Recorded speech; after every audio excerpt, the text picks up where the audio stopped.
anak-anak ibu semua. Hari ini ibu senang sekali bisa diberikan kesempatan untuk mengajar di kelas 12 ini. Sebelum itu, pasti kalian sudah tahu guru BK di sini siapa, tapi saya belum pernah masuk di kelas ini, jadi saya izin memperkenalkan diri saya dulu. Saya adalah Fatima Sajila, bisa dipanggil Ibu Nunu, salah satu guru BK yang ada di sekolah ini. Selanjutnya, baik sebelum itu, karena Ibu belum pernah sama anak kelas 12 di kelas ini, jadi Ibu ingin tahu di sini ada siapa aja. Yang pertama ada Ibu Hasan dulu ya. Ada Agustina juga bawa apa di sini? Ada Ibu. Itu Aziz. Selanjutnya ada Sultan Citarani, ada Ibu Elizabeth Bioguna, ada Ibu Fasya Rongga, ada Ibu Hanifah Nazia, ada Ibu Shanifah, ada Ibu Yuda Syahara, ada Ibu Nazia Safarina, ada Ibu Yulianti, ada Ibu, dan terakhir ada Ibu Desiana, ada Ibu. Baik, makasih ya. Jadi Ibu udah tahu nih di sini ada siapa aja. Nah, tujuan Ibu kesini itu untuk memberikan suatu layanan yang ada di program bimbingan konseli, yaitu adalah layanan orientasi. Apa sih yang dimaksud dengan layanan orientasi itu? Ada yang tahu? Nggak tahu. Nah, jadi apa sih yang dimaksud dengan layanan orientasi itu? Layanan bimbingan dan konseling yang dirancang untuk membantu peserta didik atau kalian semua atau individu lainnya memahami dan menyesuaikan diri dengan lingkungan baru seperti lingkungan sekolah atau perguruan tinggi. Nah, apa sih tujuan layanan orientasi ini? Layanan ini bertujuan untuk merancang transisi individu ke lingkungan baru. Seperti kayak kalian nih kan udah kelas 12, kalian kan transisi untuk ke perguruan tinggi. Nah, makanya di sini gua akan memberikan topik yang berjudul tentang pengenalan lingkungan perguruan tinggi. Nah, selanjutnya pasti di sini di kelas 12 ini pasti kalian sudah mempunyai keinginan untuk lanjut ke perguruan tinggi. Pasti di sini udah ada kan? Di sini gua akan memberikan sebuah topik untuk pengenalan lingkungan perguruan tinggi. Karena kalian sudah kelas 12, jadi gua akan menjelaskan tentang topik ini. Apa sih manfaat dari mengetahui topik ini? Yang pertama ada meningkatkan pemahaman, dan yang kedua ada meningkatkan keterampilan. Yang ketiga ada meningkatkan kemampuan beradaptasi. Yang keempat ada membantu dalam pemilihan program studi yang sesuai dengan minat dan bakat kalian. Kemudian nanti di saat kegiatan ini berlangsung, Ibu harap selama prosesnya kalian memperhatikan kepatutan di dalam pembelajaran ini. Misalnya dari bagaimana kalian duduk, mensikapi secara wajar, misalnya tidak tertawa terbahak-bahak, atau sampai memukul meja, atau menunjuk temannya. Begitu juga bila mana ada pertanyaan atau ingin menanggapi, hendaknya dilakukan bergantian, tidak memohon pembicaraan temannya dan tidak saling duduk. Selanjutnya, agar kegiatan ini efektif, perlu diperhatikan juga bagaimana tata cara mengikuti kegiatan ini. Nanti di awal Ibu akan memberikan penjelasan terlebih dahulu tentang lingkungan perguruan tinggi yang sudah disinggung sedikit di awal tadi. Lalu selama Ibu menerangkan, silakan diperkenalkan jika ada yang ingin bertanya dengan cara mengangkat tangan terlebih dahulu. Bagaimana, sudah paham? Baik, kita bisa memulai kegiatan ini, kegiatan layanan orientasi ini sekarang. Namun sebelum masuk kepada pembahasan, alangkah baiknya kita berdoa terlebih dahulu.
Lingkungan kampus adalah lingkungan yang bukan semata-mata digunakan oleh mahasiswa untuk belajar.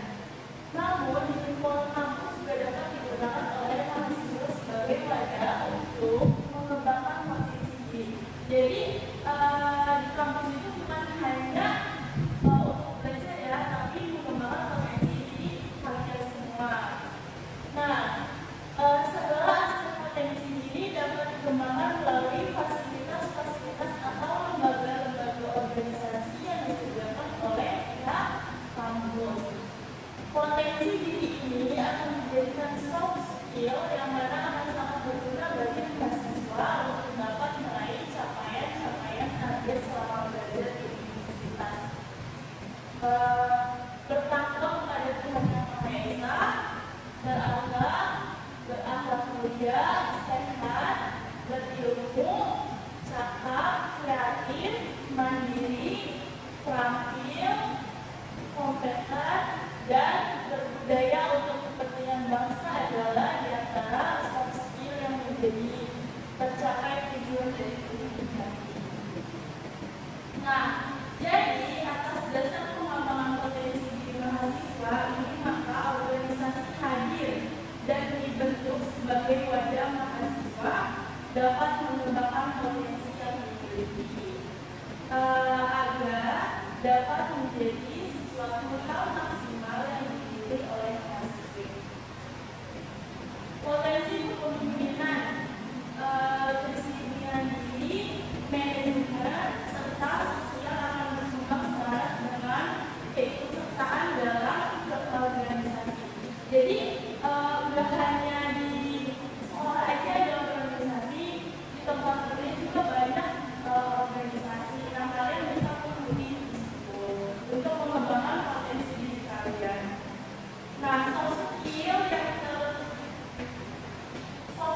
yang tercantum dalam undang-undang di atas sebagai tujuan dari adanya pendidikan tinggi agar selalu terbentuk dan terlatih dengan adanya pesertaan mahasiswa dalam berorganisasi. Nah, selanjutnya ada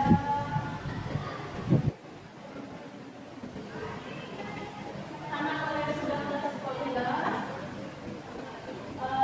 jadi kalian pasti udah tahu nih pengen komunitas mana. Di sini karena ibu sebagai guru BK, kalian bisa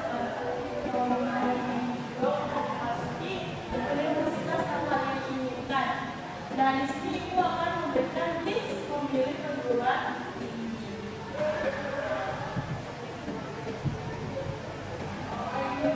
Yang pertama itu tips memilih perguruan tinggi.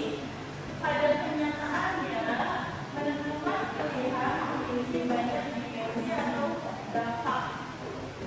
Memilih merupakan bagian dari suatu upaya pemecahan masalah sekaligus sebagai bagian dari proses pengambilan keputusan. Dampak penetapan pilihan akan membawa pengaruh jangka pendek atau panjang.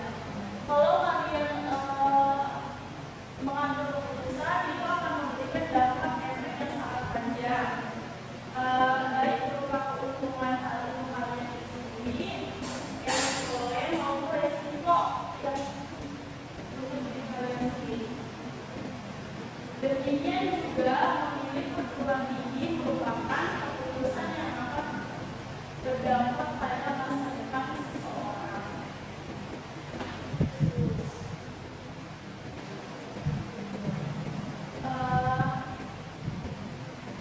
Munculnya tujuan biasanya dilatar belakangi oleh adanya masalah yang dihadapi oleh seseorang. Jika seorang lulusan SMA berkeinginan untuk melanjutkan studi, jelaslah siswa tersebut mempunyai tujuan. Dalam benaknya terdapat gambaran masa depan yang dipandang terbaik, misalnya ingin menjadi dokter, menjadi guru, menjadi manajer, dan sebagainya, karena luas ya. Terus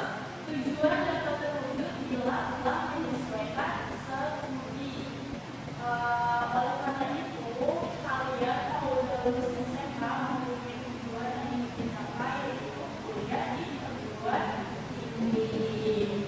Nah, keputusan untuk memilih perguruan tinggi mana yang akan dimasuki merupakan realisasi dari pencapaian tujuan. Nah, setelah tujuan ditetapkan, segala daya dan upaya dicurahkan guna mencapai tujuan. Namun, setiap orang bisa meraihnya seringkali terjadi kesenjangan antara harapan dan kenyataan. Seringkali kita pengen jadi dokter, ternyata kita jadi guru. Terus, bagi lulusan SMA yang ingin untuk melanjutkan studi di perguruan tinggi akan timbul masalah bila belum mendapat perguruan tinggi yang diharapkan. Misalnya perguruan tinggi karena terbatasnya daya tampung PTN, maka lulusan SMA perlu bersikap realistis dengan melakukan pembatasan masalah pada tujuan utama yang ingin dicapai, yaitu melanjutkan studi. Dengan menganalisa masalah secara mendalam, maka dapat dilakukan pemecahan masalah dengan mencari jalan keluarnya. Dan selanjutnya, sebelum calon mahasiswa memilih perguruan tinggi untuk dimasuki, biasanya mereka memiliki beberapa faktor yang dijadikan dasar pertimbangan dalam mengambil keputusan. Pada umumnya, kriteria yang dipilih meliputi status akreditasi di dalam perguruan tinggi tersebut dan citra fasilitas di perguruan tinggi tersebut, visi, apalagi yang terpenting adalah di biaya, mutu dosen, mutu lulusan, prospek, dan sebagainya. Nah, yang pertama tips memilih perguruan tinggi itu ada minat. Kenapa harus minat? Minat menjadi faktor utama yang harus Anda pertimbangkan adalah minat. Hampir boleh dipastikan tidak ada mahasiswa yang berhasil dalam studinya jika itu bertentangan dengan minatnya. Orang lain termasuk orang tua boleh memberikan saran atau masukan apapun kepada kita, tetapi entahlah yang menjadi menjalani setiap tahun proses belajar di perguruan tinggi. Sudah terlalu sering kita mendengar kegagalan mahasiswa karena ketidakcocokan dengan bidang yang kalian minati. Jangan sampai hal ini terjadi pada kalian ya. Nah, yang kedua ada biaya. Kenapa harus tipsnya biaya? Karena kemampuan keuangan sangat menentukan pilihan kalian semua. Itu adalah faktor terpenting yang harus Anda pahami ya. Kuliah di perguruan tinggi melibatkan banyak komponen biaya, mulai dari pendaftaran, biaya praktikum, biaya KKN, dan sebagainya. Selain itu, masih perlu dipikirkan biaya-biaya tidak langsung, seperti biaya kos, biaya hidup, biaya transportasi kalau kalian tidak kos, biaya buku yang kita nggak tahu harus diapa nantinya, terus biaya fotokopi dan lain-lain. Selanjutnya ada yang ketiga, status akreditasi. Kenapa status akreditasi digunakan sebuah perguruan tinggi?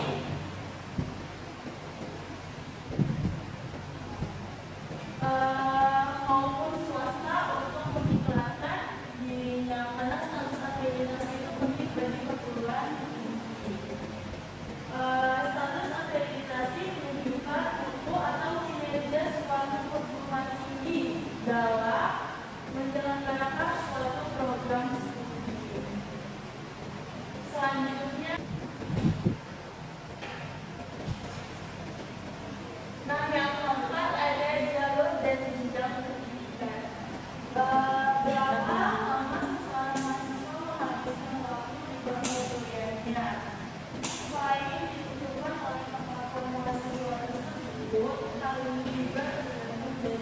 jalur dan jenjang pendidikannya yang diambil. Pendidikan di Indonesia terkenal dua jalur pendidikan, yaitu yang pertama ada jalur akademik atau jenjang sarjana dan jalur profesional atau jenjang diploma, yaitu S3.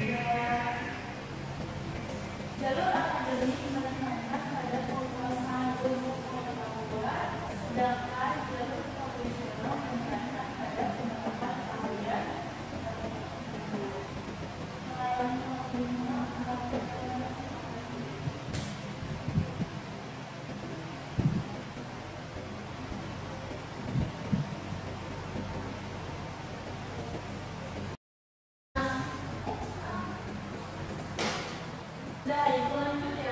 Selanjutnya ada nomor 5, yaitu gelar dan sebutan.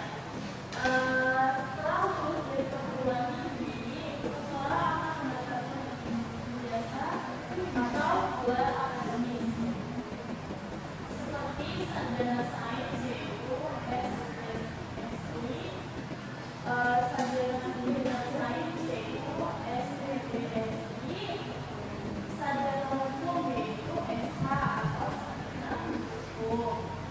Selanjutnya ada sarjana ekonomi, yaitu SE, sarjana ekonomi, dan lainnya seperti guru, SPD, sarjana pendidikan. Kalau dokter apa adanya di awal, yaitu dokter. Nah, selanjutnya gelar akademis ini diberikan kepada mereka yang menyelesaikan pendidikan melalui jalur akademik atau jenjang sarjana. Sedangkan bagi yang menempuh jenjang atau jalur profesional atau jenjang diploma tidak memperoleh gelar akademis, melainkan sebutan profesional seperti dalam arti media komputer atau yang disebut APD. Sebutan ini mungkin belum terlalu bermasalah bagian. Jadi kalau D3 itu biasanya belakangnya itu ada seperti APD, bukan S. Nah, yang keenam itu ada fasilitas pendidikan. Gedung bedah, gedung megah atau berakses saja tidak cukup untuk menjamin berlangsungnya proses pembelajaran yang baik, karena kenyamanan itu nomor satu yang belajar.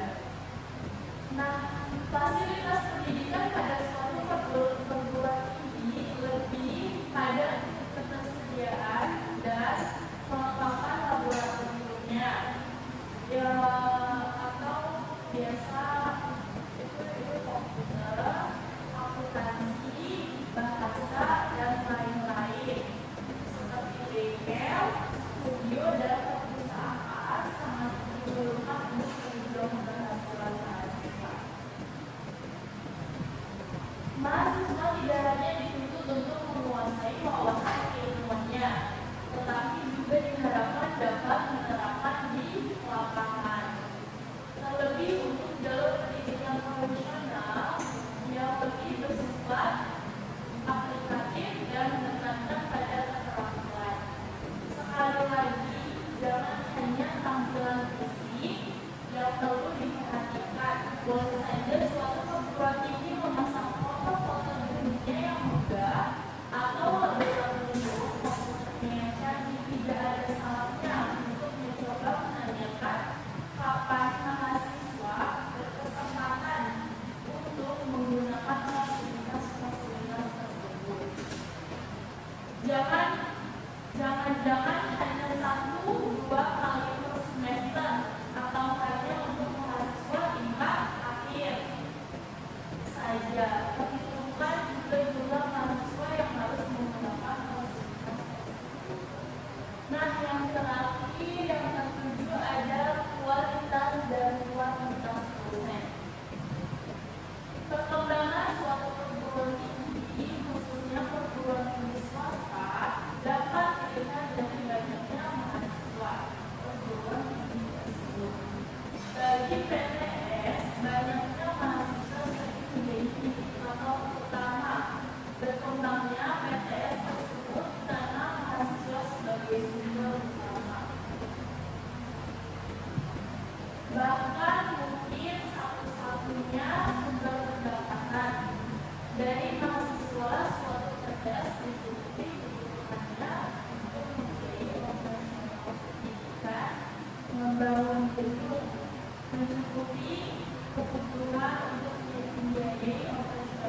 bagi dosen dan karyawan.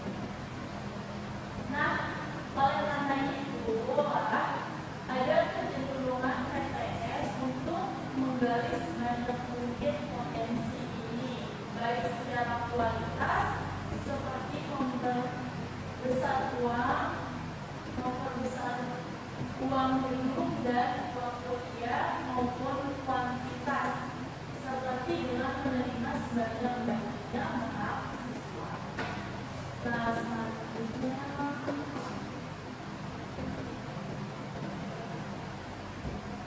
udah selesai. Itu adalah objektif dariku untuk memilih perguruan tinggi. Nah, di sini ada yang pengembangannya tentang gimana sih kalau udah mau masuk kuliah.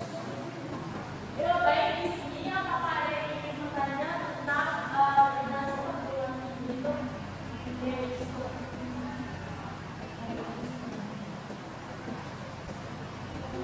Apa sih saran? Kan itu masih sebagai IPK. Apa saja sih itu saran-saran untuk mahasiswa baru agar dapat sukses nanti di perguruan tinggi seperti ya? Baik, di sini saya akan jawab ya pertanyaan ini ke Kak Yuda. Apa aja sih saran untuk mahasiswa baru agar dapat sukses di perguruan tinggi? Yang pertama, atur waktu dengan baik. Perguruan tinggi menuntut kamu untuk lebih mandiri dalam mengatur waktu. Kamu harus bisa menyeimbangkan antara waktu belajar, mengerjakan tugas, mengikuti kelas, dan melakukan kegiatan lainnya. Nah, itu atur waktu dengan baik. Yang kedua, ada tentukan gaya belajar yang cukup mumpuni. Misalnya, Kaisa ini gaya belajarnya 4 siswa gitu. Nah, Kaisa harus mencontohkan gaya belajar Kaisa untuk lebih nyaman di saat pembelajaran. Yang ketiga ada aktivitas di kelas. Jadi jangan cuma dia di kelas itu harus aktif, harus bertanya kepada dosen yang tidak. Jadi ada ilmu lagi gitu selain itu. Nah, yang keempat ada bangunlah hubungan yang baik dengan dosen, atau dosen, mengerjakan tugas dari dosen dengan cara kayak gitu. Dan yang kelima ada bergabunglah dengan organisasi mahasiswa. Kayak di kampus itu pasti banyak organisasi. Nah, harusnya bisa mengikuti organisasi untuk menambah wawasan, menambah teman. Yang keenam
bisa Ibu berikan kayak tips memilih perguruan tinggi gitu. Pengertian dari perguruan tinggi apa?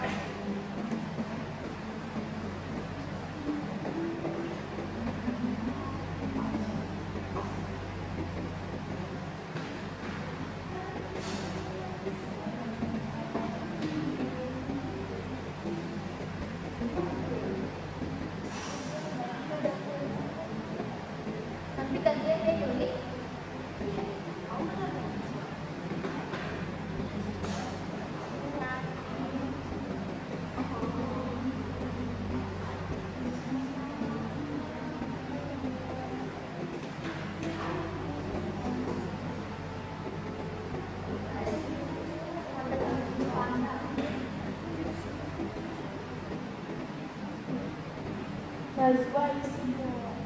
Ya, Bu, lagi nungguin pulpen soalnya saya nggak punya pulpen.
Baik, apakah sudah selesai? Sebentar ya yang sudah, karena ada yang belum selesai.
Sudah selesai? Sudah. Baik, ibu yang akan mengambil sendiri ya. Awal.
Pengenalan ini bertujuan untuk memberikan gambaran komprehensif tentang lingkungan universitas, tentang uniknya dan keterampilan yang dibutuhkan untuk berhasil. Dengan memahami lingkungan universitas, Anda dapat lebih mempersiapkan diri menghadapi tuntutan akademis dan pribadi dari pendidikan tinggi. Poin penting yang pertama ada harapan akademik. Yang kedua, kemandirian dan lindungi diri. Yang ketiga, sumber daya dan dukungan kampus. Yang keempat, jaringan dan komunitas. Yang kelima, manajemen waktu dan prioritas. Yang keenam, merangkul perubahan dan adaptasi.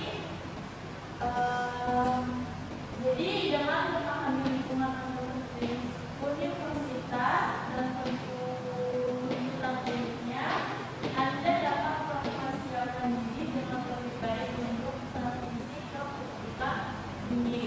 Pengenalan ini bertujuan untuk memberikan gambaran komprehensif tentang lingkungan universitas, tantangannya dan keterampilan yang dibutuhkan untuk berhasil. Dengan menerima tantangan dan peluang lingkungan universitas, Anda dapat mempersiapkan diri untuk sukses dan mencapai tujuan akademis dan pribadi. Nah, mungkin itu saja penjelasan materi dari buku tentang pengenalan lingkungan tinggi. Ibu Amuri untuk kelasnya bisa berakhir dengan berdoa.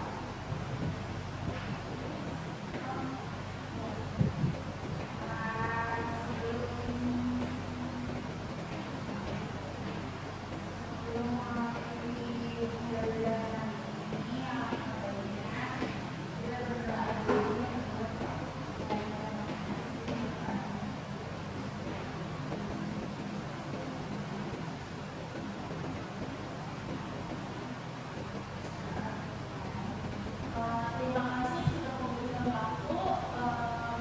Kurang lebih mohon maaf. Wassalamualaikum warahmatullahi wabarakatuh.